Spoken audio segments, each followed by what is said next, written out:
نحمده ونصلي على رسوله الكريم. اعوذ باللہ من الشیطان الرجیم. بسم اللہ الرحمن الرحیم. یاسین والقرآن الحکیم انک لمن المرسلین علی صراط مستقیم تنزیل العزیز الرحیم تنذر قوما ما انذر آباؤهم فهم غافلون. صدق اللہ العظیم. شروع اللہ کے نام سے جو بڑا مہربان نہایت رحم والا ہے. یاسین. یاسین دراصل اللہ تبارک تعالیٰ نبی صلی اللہ علیہ وسلم کو سردار کہہ کر پکار رہا ہے کہ یاسین والقرآن الحکیم. بے شک اللہ تعالیٰ قسم کھا کر کہہ رہے ہیں، قرآن کی قسم کھا کر کہہ رہے ہیں کہ بے شک آپ انک لمن المرسلین، آپ مرسلینوں میں سے ہیں، رسولوں میں سے، علی صراط مستقیم، اور صحیح راستے پر ہیں. تنزیل العزیز الرحیم، اور یہ قرآن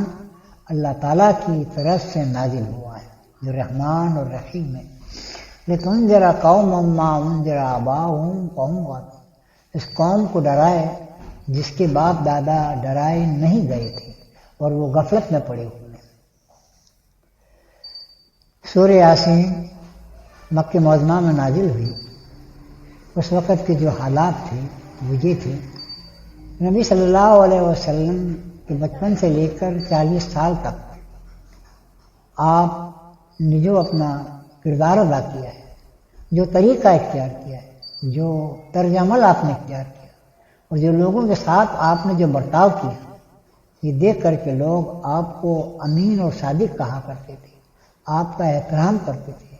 آپ کے گنگان گایا کرتے تھے. لیکن اللہ کے حکم سے جب آپ صفا اور مروہ پر چڑھ کر آپ نے لوگوں سے کہا کہ لوگوں میں یہ کہوں کہ اس پہاڑ کی اوٹ میں ایک لشکر زرار تمہاری گھات میں بیٹھا ہے، تمہیں ہلاک کر دے گا، تو تم اس کو مانو گے؟ تو لوگوں نے کہا بالکل ہم مانیں گے، آپ امین اور صادق ہیں، کبھی جھوٹ نہیں بولے، آپ کی بات کو ہم یقیناً مانیں گے. تو کہا کہ قولوا لا الہ الا اللہ تفلحون، کہو کہ اللہ کے سوا کوئی عبادت کے لائق نہیں ہے، محمد صلی اللہ علیہ وسلم اللہ کے رسول ہیں. تو لوگ آپ کے دشمن ہو گئے، رشتہ دار بھی آپ کے دشمن ہو گئے، اور آپ کو طرح طرح کی ایجائیں دینے لگے، اور نوبت یہاں تک پہنچی کہ لوگ آپ کو مجنون اور دیوانہ کہتے اور آپ کی راہ میں رکاوٹ ڈالتے، آپ کو طرح طرح کی ہدایت پہنچاتے، آپ پر ایمان لانے والوں کو بھی سخت تکلیف پہنچاتے تھے اور آپ رنجیدہ ہوتے تھے. تو اللہ تبارک و تعالیٰ نے کہا اے سردار یعنی یاسین والقرآن الحکیم، قرآن حکیم کی قسم کھا کر اللہ فرماتا ہے انک لمن المرسلین، آپ رسول میں سے ہیں. آپ صلی اللہ علیہ وسلم کو لوگ رسول نہیں مانتے تھے، کہتے تھے کہ ہم رسول اس وقت مانیں کہ اس کے ساتھ کوئی فرشتہ آئے اور فرشتہ کہے، نشاندہی کرے کہ یہ اللہ کے رسول، یا ان کا کوئی باغ ہو جائے اور باغ کے اندر وہ اور اس سے ذریعے سے چوری رکھ کر آسمان پہ چڑھے، یا ایسی ایسی نشانیاں لے کر آئے تو پھر ہم ان کو اللہ کا رسول مانیں. تو اللہ نے کہا قرآن کی قسم بے شک یہ رسولوں میں سے ہیں، آپ رسول ہیں اور صراط مستقیم پر ہیں. آپ جو راستہ لے کر آئے ہیں صراط مستقیم کا لے کر آئے، سیدھا راستہ ہے. دنیا میں بہت سارے راستے ہیں لیکن یہ کہ یہی راستہ ہے جو نبی کریم صلی اللہ علیہ وسلم لے کر آئے. تنزیل العزیز الرحیم، اور یہ اللہ تبارک و تعالیٰ کی طرف سے اور ذلیل القدر طاقت والے کی طرف سے یہ نازل ہوا ہے. قرآن اللہ تعالیٰ کی طرف سے بہت طاقتور قوت ہے، هو العزیز الحکیم، بہت طاقتور قوت والے ہوا ہے. لتنذر قوما ما انذر آباؤهم فهم غافلون، ان قوم کو ڈراؤ جس کے باپ دادا ڈرائے نہیں گئے تھے. حضرت عیسیٰ علیہ السلام کے 600 سال بعد نبی صلی اللہ علیہ وسلم دنیا میں تشریف لائے تھے. حضرت ابراہیم علیہ السلام کے 2 صاحبزادے اسماعیل علیہ السلام اور اسحاق علیہ السلام، اسحاق علیہ السلام کی اولاد میں سے یعقوب علیہ السلام،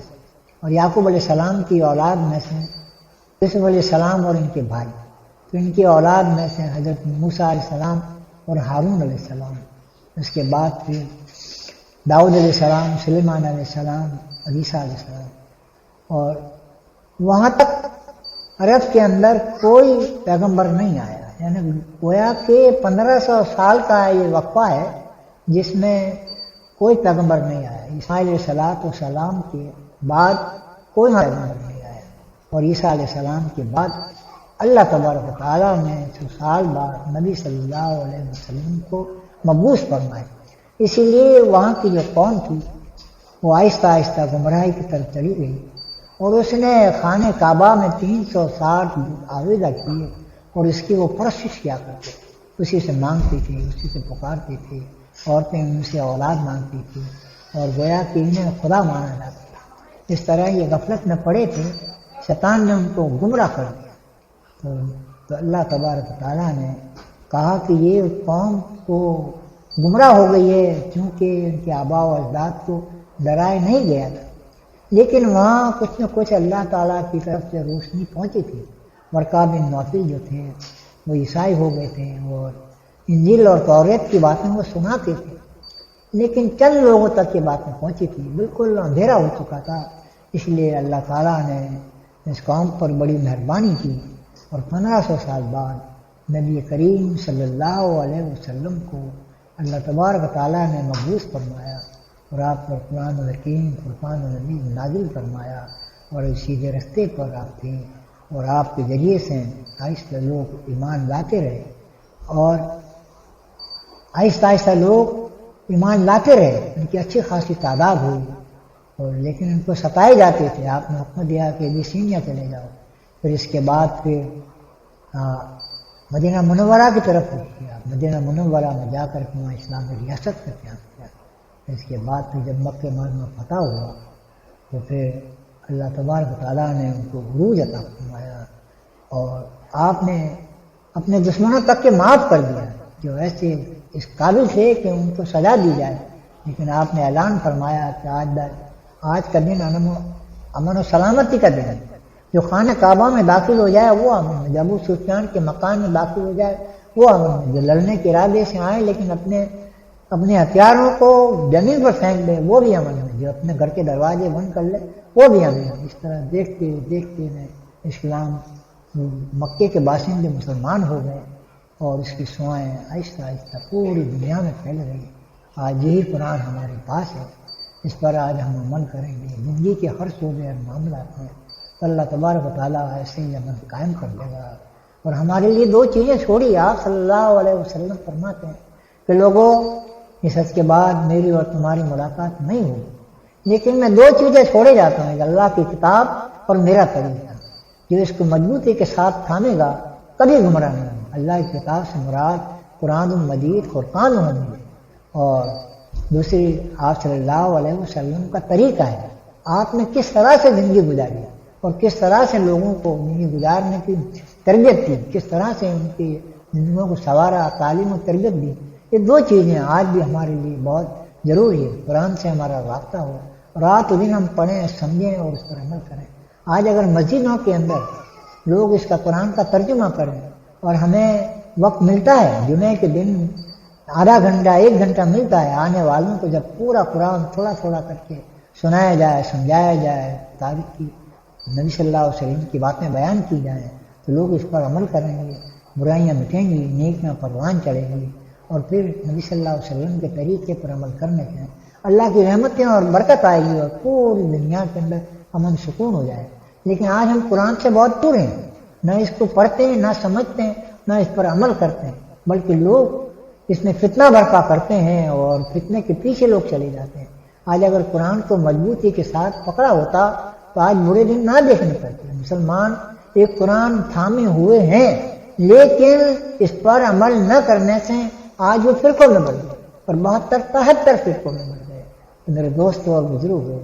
آپ سے بہت ہی مؤدبانہ گزارش ہے کہ یہ کہ اس قرآن ہر مسلمان کے گھر کے اندر موجود ہے، اس کو پڑھا جائے، سمجھا جائے اور اس پر عمل کیا جائے، اپنے بچوں کو بھی اس کی تعلیم و تربیت دی جائے، تو پھر معاشرہ سدھرے گا، اللہ کی رحمتیں اور برکتیں آئیں گی۔ اللہ تعالی ہمیں اور آپ کو اور سب کو اس پر عمل کرنے کی توفیق عطا فرمائے۔ وآخر دعوانا ان الحمد للہ رب العالمین برحمتک یا ارحم